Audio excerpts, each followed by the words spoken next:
Well, hello and welcome to North Star Oasis. I'm your host, Jeff Williams. We're here for another jam-packed, action-filled information overload. Speaking of overload, just so you know, I'm getting over a head cold right now, so we're going to have a lot of information because I don't know how well my voice is going to hold up today. So we're going to let a lot of the clips do the talking, and sometimes that's not necessarily a bad thing. But I will start off by saying that I hope you enjoyed the super blood wolf moon, or whatever it was called, that lunar eclipse that happened earlier this week.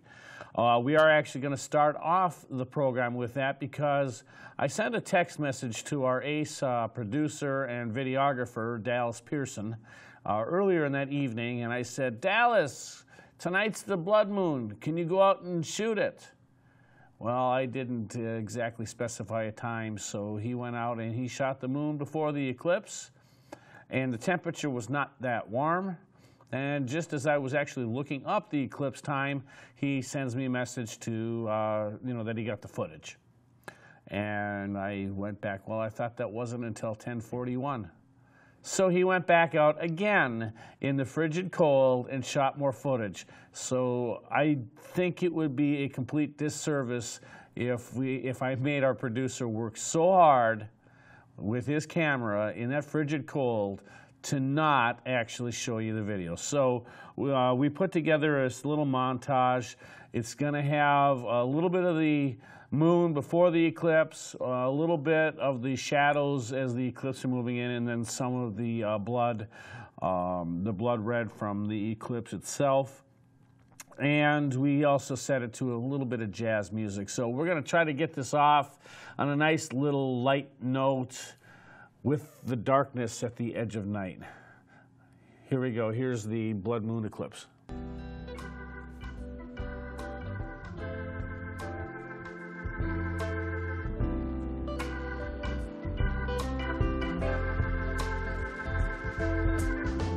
And just so you know, the picture that you see, the camera's still.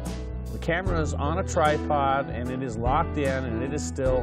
What you see moving is actually the moon, and that's because of the rotation of the Earth.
So if you happen to have missed the super blood wolf moon eclipse, whatever it's called, we just gave you a little bit of what it was like. Now, mind you, this is not using the most up-to-date, sophisticated cameras. I was joking with Dallas before the show, saying, "Hey, if we only had about an extra $15,000 to $20,000 to invest, we could get some really good moon footage." And he kind of laughed, and I don't blame him. On our budget, $15,000 would go a long, long, long way. But nonetheless, I have to say I am impressed with the footage that he was able to get, and I think we all owe him a debt of gratitude for shivering and to get us that fine footage. So thank you, Dallas. Now, one thing that you couldn't necessarily see if you did watch it, pretty much right at the stroke of 10:41 Central Time, a meteor had stricken the moon right during the lunar eclipse, and that was caught by numerous telescopes from around the world. And we're going to show you right now a little bit from the Griffith Observatory in Los Angeles.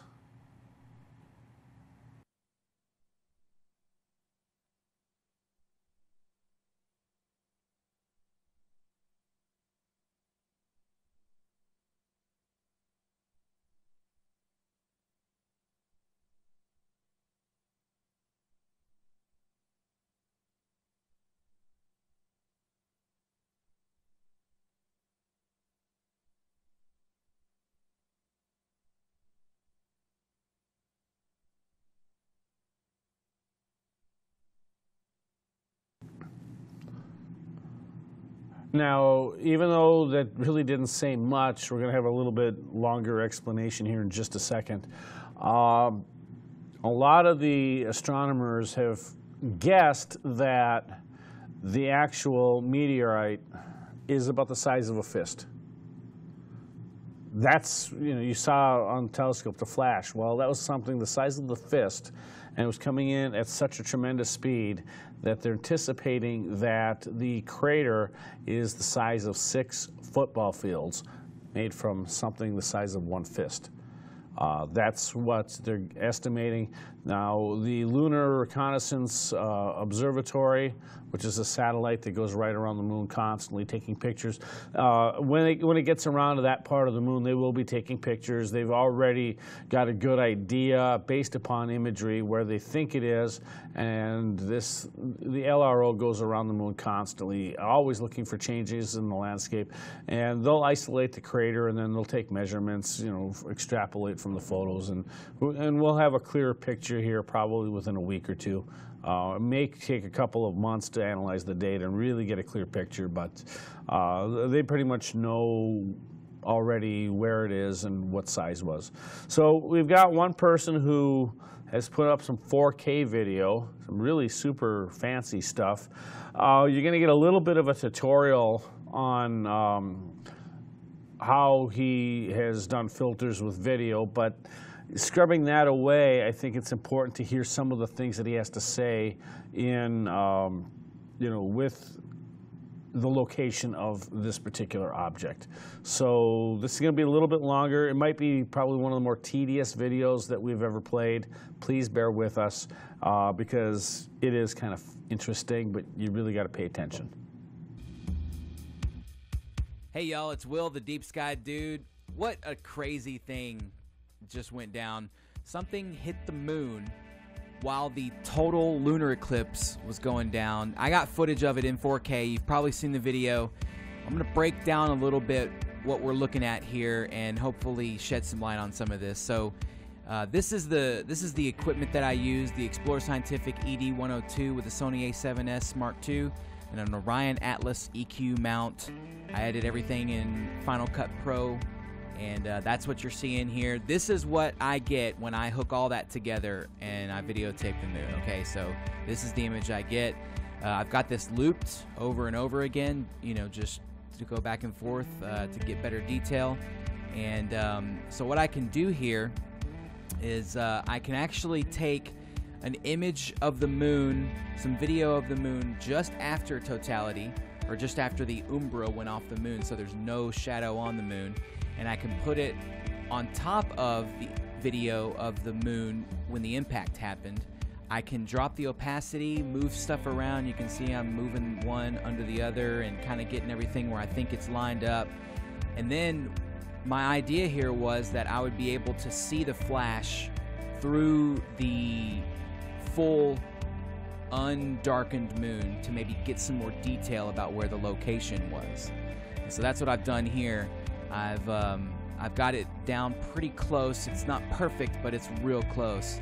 And you can see I'm going frame by frame here, and you can really see where the event took place. There's a new crater down there. I think that's the coolest thing ever. People are like, well, how do craters form? Here you go. This is how they form, and we got to watch it as it happened, basically, in this particular process. I love it. This footage, to me, is incredible. I was at the right place at the right time. I'm so excited that I was able to get this. But there you can see the flash.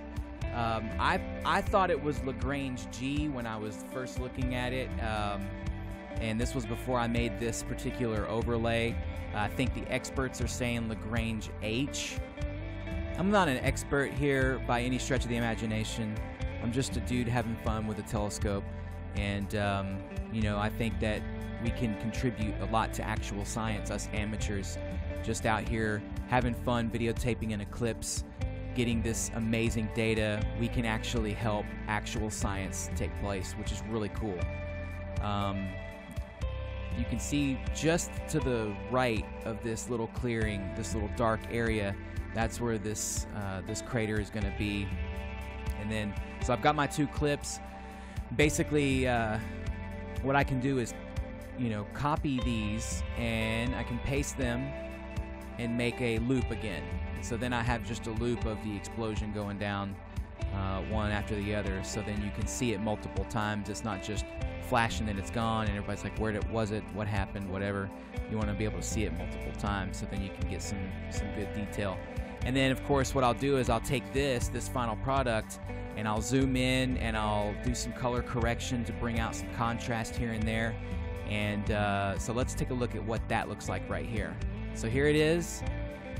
You can see the redness on the eclipsed moon underneath, the bright crispness of the full moon on top. You can see it's just a little shifted. I tried really hard to get it perfect, but could never get it exactly right. You see 10% normal speed here. It's just a nice long explosion. I mean, I got, I think, 5 frames, at least 4 of good different data in this one area. It's definitely there for 4 to 5 frames. I'm not sure about the 6th frame. Maybe it's there in the 6th frame. Maybe there's a slight glow.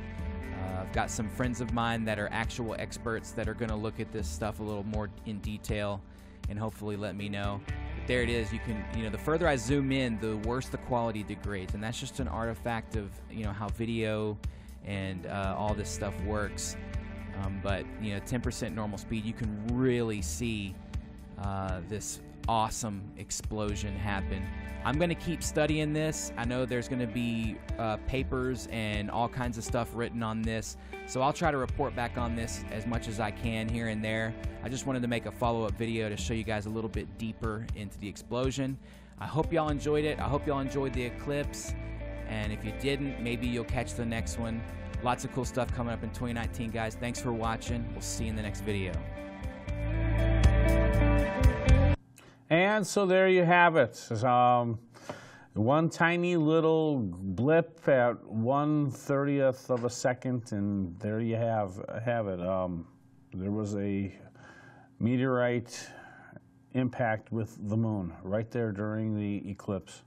Speaking of the eclipse, last thing we're going to mention is trivia for the day, which we never really do. Which president was born during a lunar eclipse? Not just a lunar eclipse, but a blood moon eclipse. I'll give you the date of birth. June 14th, 1946. It happened to have been 700 days before Israel became a nation. And this is the same president who happens to be the very president who decided to declare Jerusalem the capital of Israel during the 70th year anniversary of Israel as a nation. And this most recent blood moon had started at 11:41 p.m. on January 20th, right at the midpoint of the presidential term. So yes, I am talking about President Donald Trump. So It's interesting that here is a president born during a lunar blood moon and the midpoint of his first term in office, possibly only term, possibly first term. We'll find out in 2020. But right at that middle of that first term of the presidency is another blood moon. So I'm sure there's probably going to be some conspiracy theorists about it. People are probably going to start thinking that there's going to be some dire prophecy. The end of the world might be coming. The end of the world might not be coming. But we are not going to know the day or the time of when the end of the world is at hand. So it's just, for me, a fascinating little thing to find that. Ocasio-Cortez says it's in 12 years. Now, of course, I forgot, New York Congresswoman Alexandria Ocasio-Cortez did say we only have 12 years left. So now let's see, 6 more years of a Trump term, and then we would have 6 more years of somebody else's term, maybe a full 4-year term, and then who knows, 12 years might be possible. I don't think she's a prophet, but then again, stranger things have happened. So that is kind of the interesting part about this year's Super Blood Wolf Moon. The terms keep changing, and I can't keep up with them. Anyhow, I hope you enjoyed that footage, and I hope you enjoyed watching it with a naked eye if you had the fortitude of standing outside in 1-degree temperatures like I did. I was out for an hour, and I was with another videographer friend of mine, so Dallas wasn't the only one freezing. Now, speaking of freezing, you notice that there's a little bit more of a bite in the air today. Well, this bite in the air is going to last for probably about another week. But we have Joe Bastardi from weatherbell.com to give us a more fuller explanation as to what is happening with this particular polar vortex, what is compared to in the past, and how long he expects it to last. So let's check out this special. And he put on a special just for today on this particular phenomenon that is impacting us here in Minnesota. Raging Weather Ball meteorologist Joe Bastardi, and this is also going to go on a special daily update so people in public can see it. For quite some time, in fact, since late December back in 2018, we were looking at cold that could be mean. Remember that song? No? Oh, never mind. All right, so we had this big strat warm go off, and we paralleled it to 3 events, 1966, 1985, and 1994, the following Januaries. All right, so the stratosphere warmed up like crazy in late December, and we said, well, look at these 3 years, what happened January 66, 85, and 1994. This is closest, almost identical to 1985. And I'm going to show you the maps here, courtesy of the Penn State E-Wall. This is, watch this, 6-hour increments, 0Z the 19th of January, 1985. Here's the polar vortex. If you look close, this is what we're looking at, this 480 thickness coming down. And this led to Chicago's coldest temperature on record, all right, minus 27. I think it was the morning of the 21st or 20th. But in any case, yeah, the morning of the 20th. And I've dubbed this outbreak that's coming. Here's the Tuesday morning forecast on the model. I've dubbed this outbreak that's coming Cold-mageddon, all right? I figured I'll get involved in all this this hype that goes on. Might as well get my name in there. But there's the vortex, okay? So we go out 6 hours later. This is 1 a.m. in the morning, the 19th of January, and 6 hours later on the model, okay?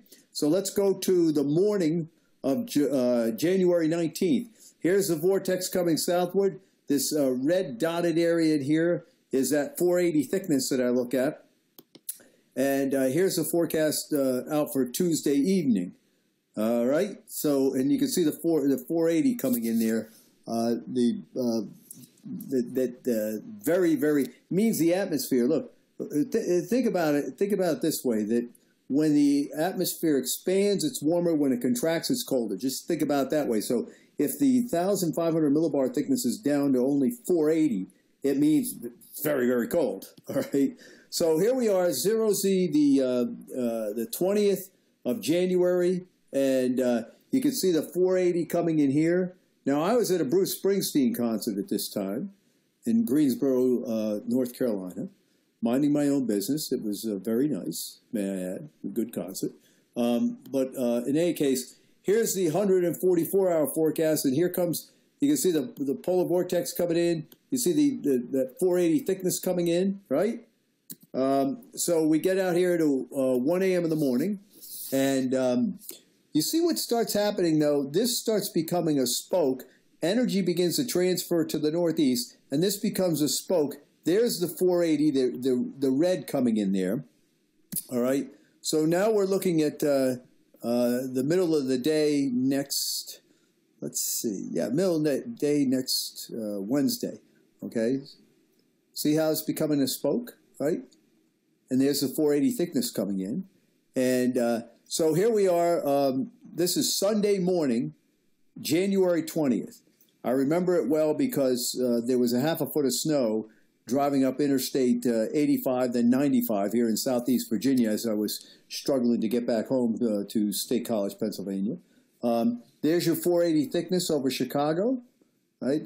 See, right in here, okay? It's shrinking because it's modifying.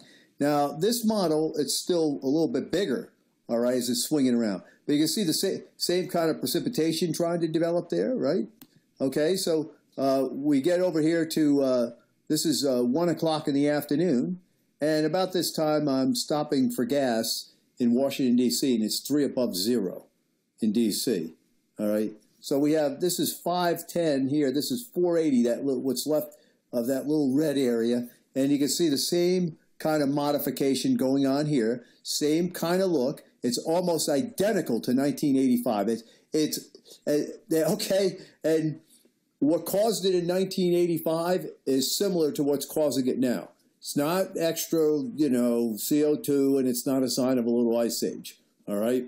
Because, okay, 1985, let's put it this way. We set this thing up for you way in advance, so it's happening, and we used factors that we saw before, okay?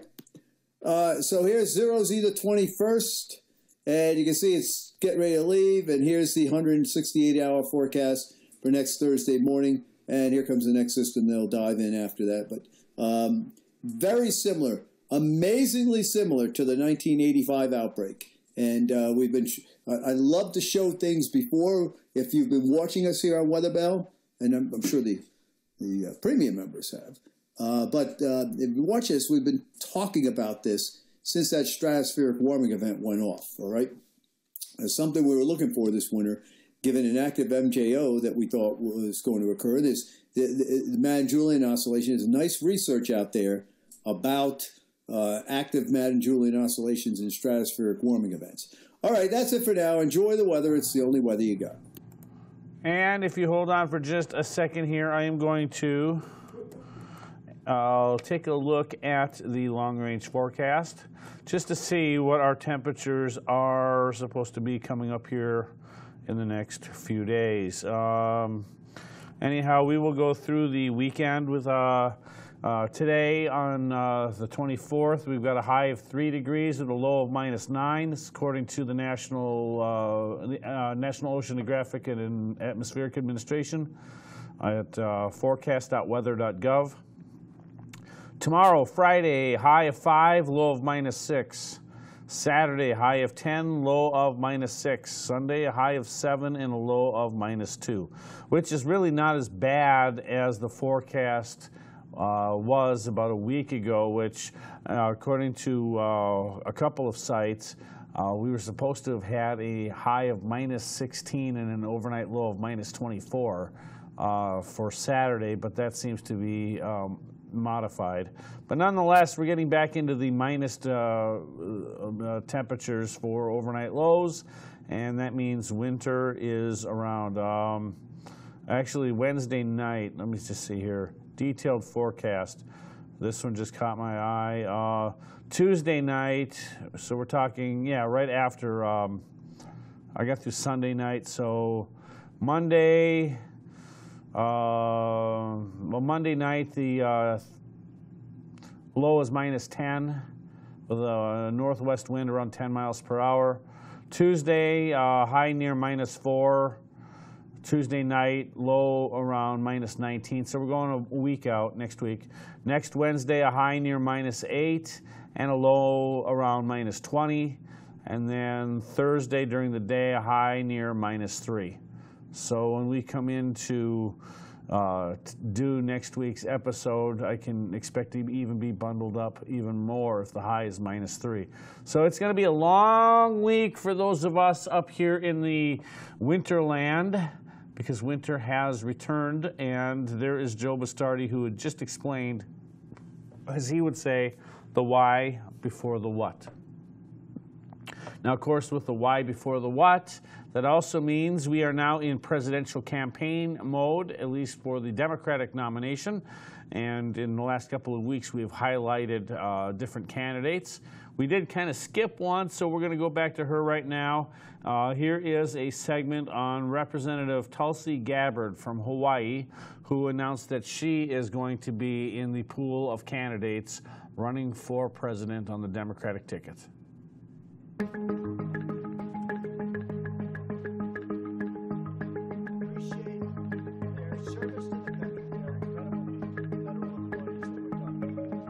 I have decided to run and will be making a formal announcement within the next week. Whoa!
So that field is going to get crowded. There's been at least one or two other candidates who have announced since last week, and we will actually get to them starting with next week. So far we have covered Elizabeth Warren, we have covered Tulsi Gabbard, we've covered Kirsten Gillibrand, and we've got more to come. But it's going to be a wide open Democrat nomination contest. And then we'll see where we go from there based upon how the campaign for the general election goes for Trump's reelection. And it's really a lot of politics is going to play out between then and now and then. What I'm not covering today is really anything to do with our current government shutdown. Yes, the government is still shut down. Congress is passing bills.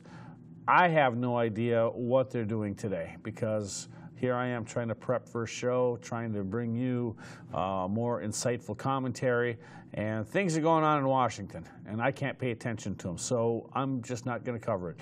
I've also decided that I'm not going to cover the Nathan Phillips versus the Catholic high school kids in Washington, D.C., because Covington High School, because everybody else has.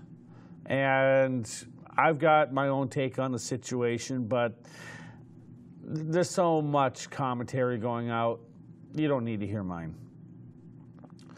I would rather go where we don't have too much coverage, because what we're going to cover for the rest of the show, I really think is a very, very, very important story. And it's one that we've highlighted in the past, but things are happening, things are moving, and it does involve another country. And with that, I'm talking about Venezuela. And it's driving our immigration story, too. And one thing, and Dallas just mentioned, that it's driving our immigration story. And that is true. As people are fleeing Venezuela, well, some of them are making their way here. Can't necessarily fault them for that. So what exactly is happening in Venezuela right now? Well, what we're going to do is, and to Dallas, just go ahead and show both of these back to back. We're going to do two Prager University segments. One is our normal length and one is a very, very short one. So we're going to play them both back to back, and then we'll get into what has recently been happening. As a matter of fact, some of the part of the second one already just gives us a little bit of a preview, and then we'll go more in depth out of that. So let's take a look at our Prager University segments of today. Once there was a South American country with a promising future. It had a functioning democracy, a rapidly developing economy, and a growing middle class. All the important indicators, including education, healthcare, and foreign investment, were pointed in the right direction. It was far from perfect, but the mood was hopeful, and with good reason. But now all that promise is gone. The country is a failed state, a hollowed-out shell of its former self. Services like power and water are sporadic. The most basic consumer goods, from bread to toilet paper, are in chronically short supply. Crime has skyrocketed. Freedom of the press is almost non-existent. Democracy has been replaced by a virtual dictatorship. The country is, I'm sorry to say, my beloved Venezuela, a place in which my family has deep roots. I can tell you what happened to it in one word: socialism. In 1999, then candidate for president, Hugo Chavez, promised to lead the people of Venezuela to a socialist paradise. His theme was Esperanza y Cambio, hope and change. Venezuela is a nation of great wealth, Chavez said, but it's being stolen from its citizens by the evil capitalists and evil corporations. This wrong would be righted, he assured the voters, if they elected him. And they did, to their everlasting regret. Chavez drew inspiration from his mentor, Fidel Castro.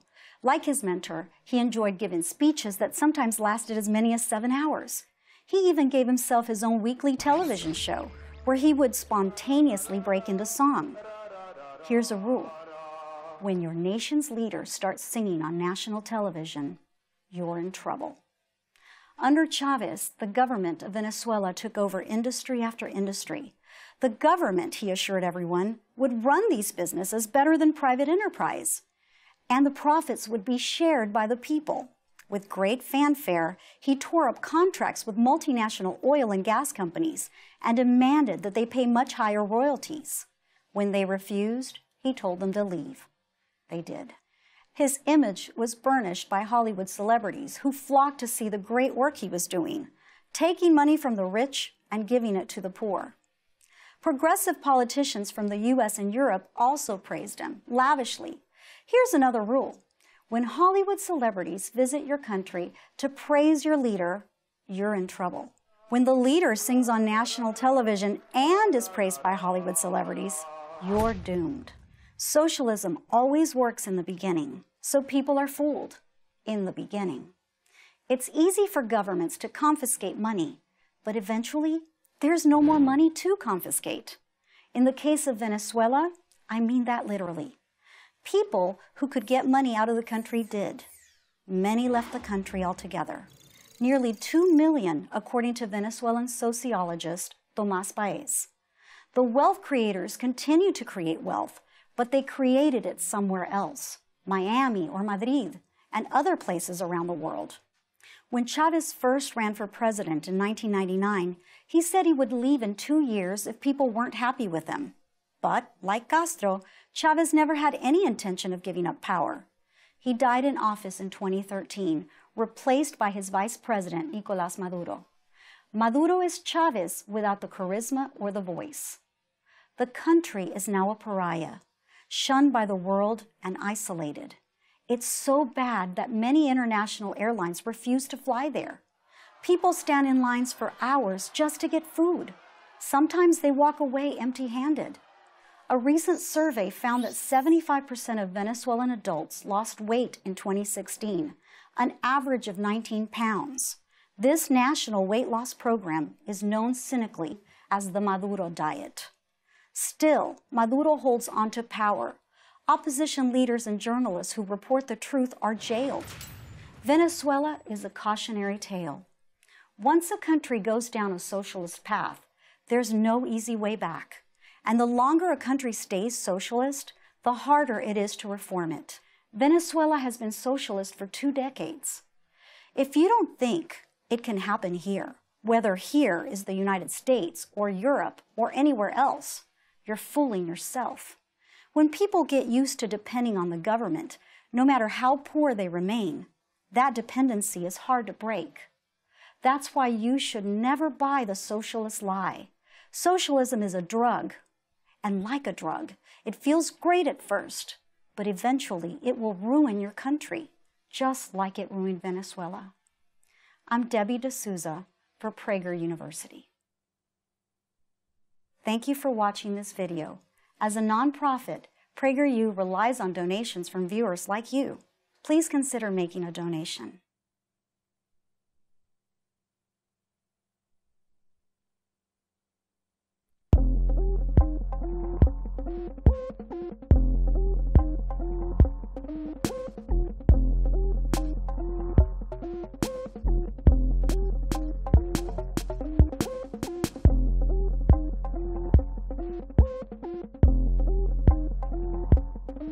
The country is a failed state, a hollowed-out shell of its former self.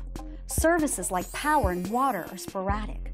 The most basic consumer goods, from bread to toilet paper, are in chronically short supply. Crime has skyrocketed. Freedom of the press is almost non-existent. Democracy has been replaced by a virtual dictatorship. The country is, I'm sorry to say, my beloved Venezuela, a place in which my family has deep roots. I can tell you what happened to it in one word: socialism.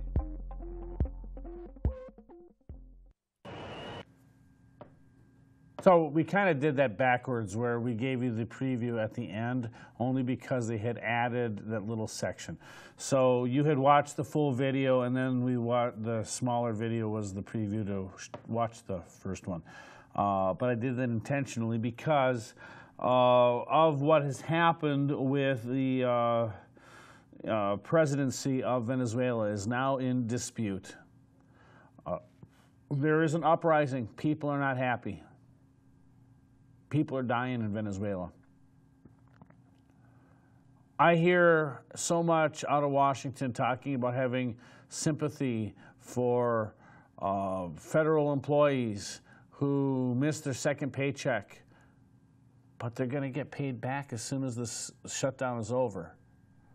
But I don't ever hear them saying, let's have sympathy for Venezuelans who are starving to death because of socialist rule in that country. Never hear it. ABC, NBC, CBS, CNN, Vice, HuffPo. They're completely ignorant to that story.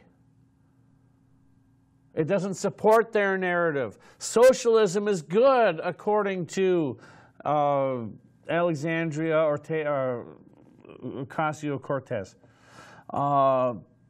Bernie Sanders, Tulsi Gabbard. They all think socialism is some great jewel. But the reality of socialism is right there in Venezuela. And the people are uprising. And that's what we're going to go to now, because I'm about to lose my voice. So let's look at who claimed the Venezuelan presidency. Thousands of people responded to the call by the opposition to take to the streets. They're calling for freedom, and they want Venezuela security forces to join their fight to end the presidency of Nicolás Maduro. We are using what they are throwing at us to continue with our protest. We want an end to the usurper and demand freedom. The usurper they talk about is Nicolás Maduro, who was sworn in for another 6-year term earlier this month.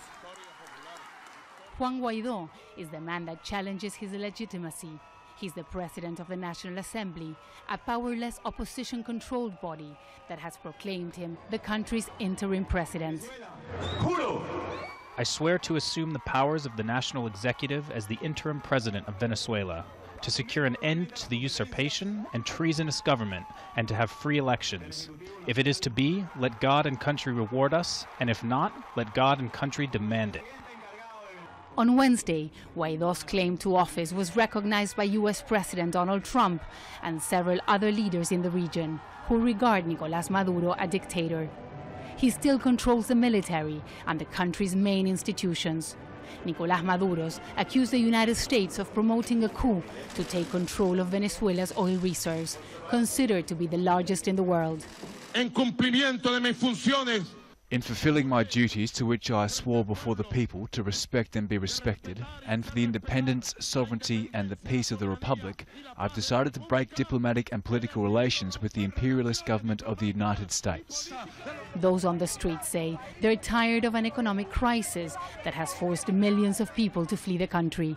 Venezuela's National Guard used tear gas and rubber-coated bullets to disperse them. The United Nations is asking both the government and the opposition to de-escalate the situation and agree on a dialogue. But those who oppose the government say the time for talk is over. They want solutions to the problems millions of people in Venezuela face every day and have stopped believing Nicolás Maduro has the answers to resolve them. Teresa Bo, Al Jazeera. Let's move. And now we are going to take a look at a longer commentary from Al Jazeera English. Let's move on to a developing story in Venezuela where the opposition leader Juan Guaido has taken an oath, swearing himself in as interim president. Now, on top of that, the U.S. President Donald Trump had said in a statement he formally recognizes Guaido as the country's new interim leader. The OAS, the Organization of American States, has also approved this move. Now, all of those political moves come as huge crowds are out in the streets in rival demonstrations by both government loyalists and opposition supporters in Venezuela. This is 2 days after a failed mutiny, in fact, by soldiers hoping to spark a movement to overthrow Nicolás Maduro. But now you've got these huge crowds out in protest. U.S. Vice President Mike Pence also expressed support for the opposition and the protesters. In response, Maduro accused the U.S. of interference in order to revision of diplomatic relations with the United States. Lots happening. Teresa Bo, following things from Latin America Bureau in Buenos Aires. Tell us about this oath of office. How does it all fit together, especially with this quote-unquote legitimacy given to it by the U.S. and the OAS? Well, it's definitely a situation that generates lots of tension in Venezuela, with thousands of people on the streets opposing the government of Nicolás Maduro, but also thousands of people on the street supporting the president. A polarized nation between both countries. Juan Guaido gave a speech where he said that he was assuming the executive office as interim president, that his first task was to call for free elections. He's also citing Article 350 of the Constitution, which allows the Venezuelan people to rebel against an authority or a body that violates democratic values in the country and that violates also human rights. Just before Juan Guaido gave his speech, the Supreme Court in the country ordered a criminal investigation of him and the opposition-controlled National Assembly. Guaido already said that his gesture could have serious consequences. There's been several threats against him, saying that he could be detained if he gave this step. Let's not forget that about a week ago, he was already briefly detained by intelligence officers. Of course, the fact that President Donald Trump acknowledges him as a transitional president, and probably something that will follow with other governments in the region, empowers the opposition in the country. What's certain that is happening in Venezuela is that all of those people that we're able to see opposing the government, many of them are desperate for food, for medicine, for a deteriorating economic situation. For the government, this is a coup, and a coup, they're saying that Voluntad Popular, which is the party that Guaido belongs to, is a terrorist organization that is trying to fill Venezuela's streets with blood. Even if it does empower the opposition, Teresa, I wonder how much it'll mean to President Maduro. As far as he's concerned, he won the election, he's the president, and he's not a man who really takes a backward step.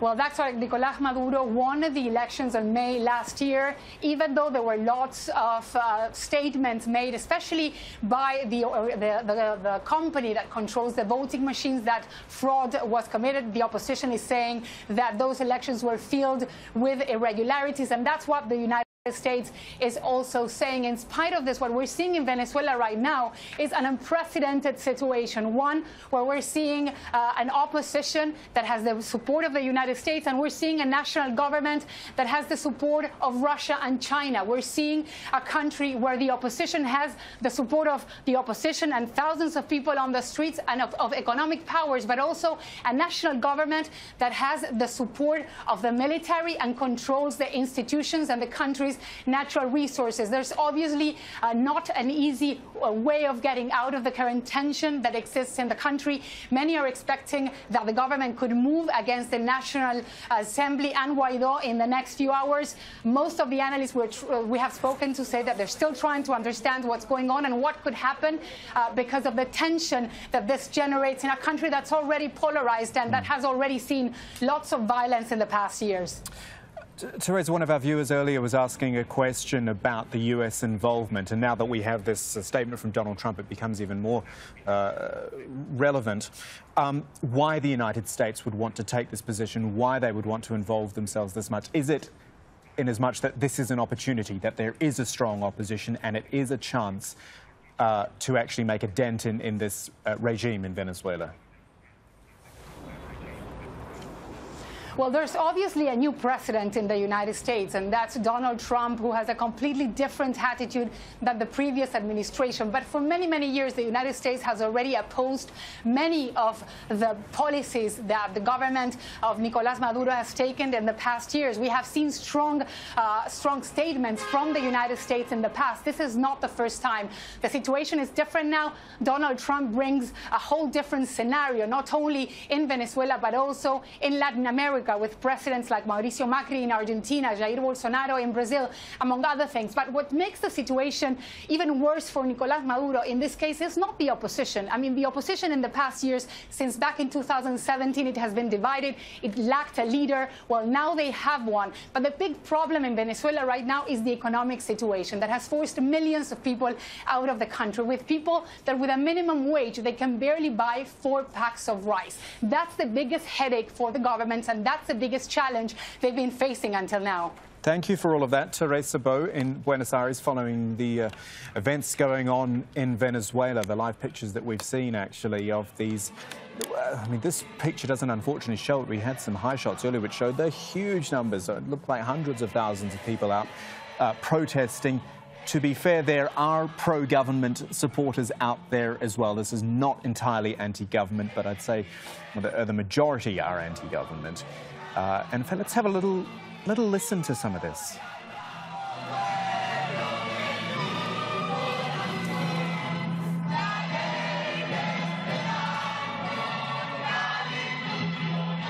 So that's Caracas. And interestingly, look at this picture, live Madrid. Spain protests against Nicolás Maduro as well. Liberación, it looks like it says on one of those signs. I mean, this is turning now into a much bigger movement, you would suspect. And as we were discussing with Teresa Bo, given more legitimacy by the United States, saying that it will now recognize the Venezuelan opposition leader, Juan Guaidó, as the interim president. He has taken an oath swearing himself in as interim president. The United States and the OAS, the Organization of American States, say they are now with him.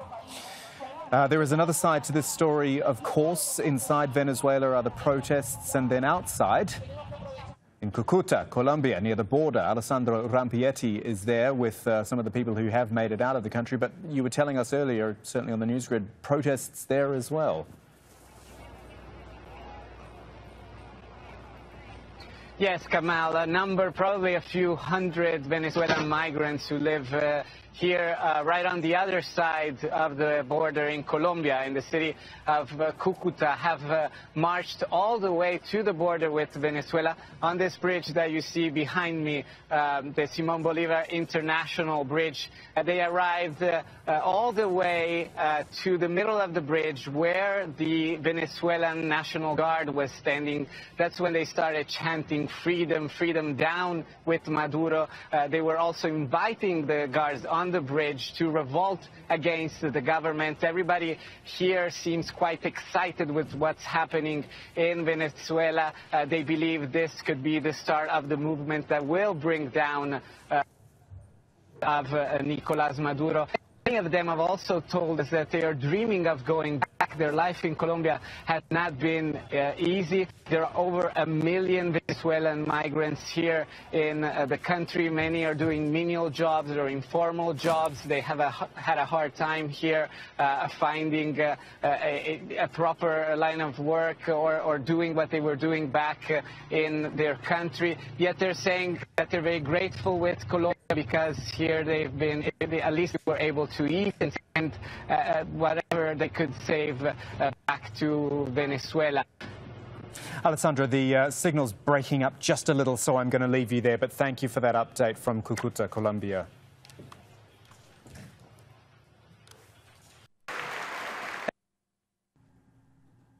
So that's where we're at currently. I mean, there's a lot of stuff going on in Caracas and the surrounding countries. But if you look at the OAS and you look at the Trump administration actually coming in and supporting the opposition to Maduro's, I can never pronounce the guy's name, Guaidó. I'm not that lingual in Spanish, so my pronunciation is going to be completely off, and I know it today because of the head cold. So let's take a look at the story behind Venezuela's self-declared interim president. As soon as he was sworn in to lead Venezuela's opposition-controlled Congress earlier this month, Juan Guaidó made his intentions clear, promising to take up the battle against President Nicolás Maduro, who is increasingly viewed, both inside and outside the country, as a dictator. We propose to reaffirm the illegitimacy of Nicolás Maduro for not holding elections on May 20th. Starting January 10th, he would be usurping the presidency from the Republic. As a result, this National Assembly, as the only legitimate power elected by the Venezuelan people, should assume the representation of the people. Few Venezuelans had even heard of Guaidó, an industrial engineer and former student leader, before he was named president of the largely powerless National Assembly. As a member of Congress, Guaidó served as the head of a commission that investigates government corruption and earned a reputation as a consensus builder. Maduro's government has already detained and put on trial dozens of political opponents and accused them of plotting against him. In mid-January, Guaidó was briefly detained. After being released, he told supporters at a rally he would not be deterred. By Wednesday, as large anti-government protests were taking place in Venezuela's capital, Caracas, Guaidó declared himself the country's interim president. Guaidó was quick to receive support from U.S. President Donald Trump, Canada, and numerous Latin American countries. But with a defiant Maduro saying he's still the legitimate president and the economic crisis only deepening, it's not clear what Guaidó's next move will be. Mohammed Jamjoom, Al Jazeera. Well, and that is what is going to be key to watch, is what is his next move going to be? What is the move of the people going to be? What is Maduro's move going to be? And that's the thing that's in doubt. Is Venezuela heading to a civil war where it becomes a clash that is not de-escalized? Probably. So it's interesting to me that I'm bringing this to you from Al Jazeera. I'm not bringing this to you from NBC, NBC, ABC, CNN, or even Fox News. This is the stuff happening in the real world, impacting real people. And yet, as much as I remember hearing CNN, and I remember back in the early days of CNN when they were a really, really good network, they were covering news 24/7 from across the world. You don't see anything in depth like we're seeing with Al Jazeera. And I have to praise, I never thought I'd ever say that I'd be praising Al Jazeera, but I have to praise them because I think they're doing a very, very solid job in covering what's going on in Venezuela. So now we're going to take a look at one last thing here, and that is Venezuela cutting its ties with the United States after its support of the coup attempt. Well, Venezuela is a country of contrast. It has the world's largest known oil reserves, even more than Saudi Arabia. But it also has the world's fastest growing inflation rate, sending the price of basic goods spiralling out of control. The International Monetary Fund says it could reach 10 million% this year. And Venezuela's currency is in freefall. Officially, a dollar buys more than 600 bolivars, but many are forced to turn to the black market, where the dollar is worth much more.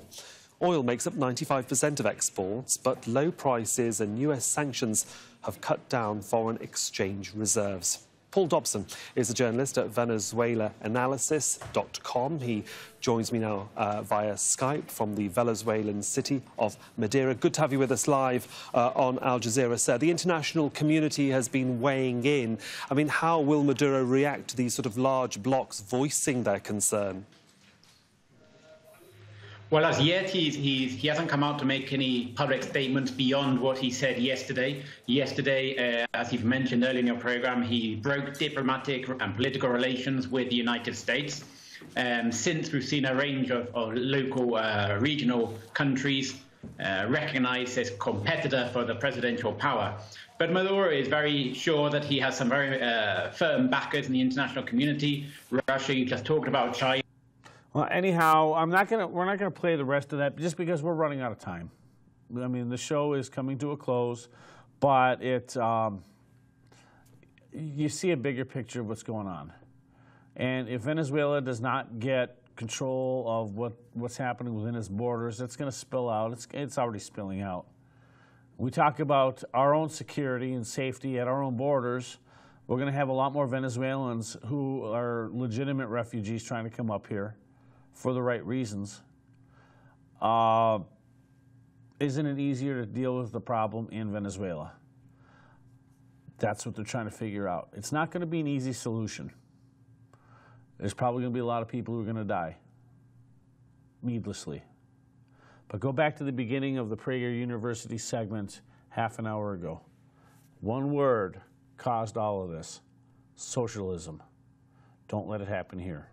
So we're going to leave you today with with hundreds of people singing the Venezuelan national anthem in London.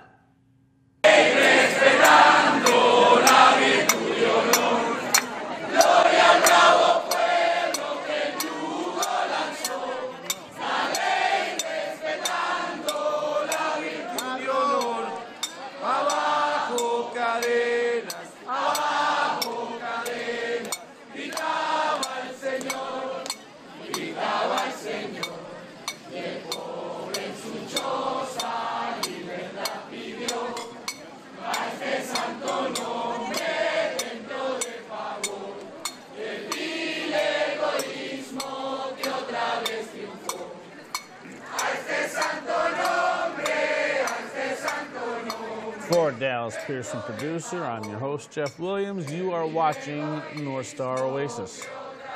I'm just reminding you there's 334 shopping days left until Christmas. Thanks for watching. We'll see you next week. La ley respetando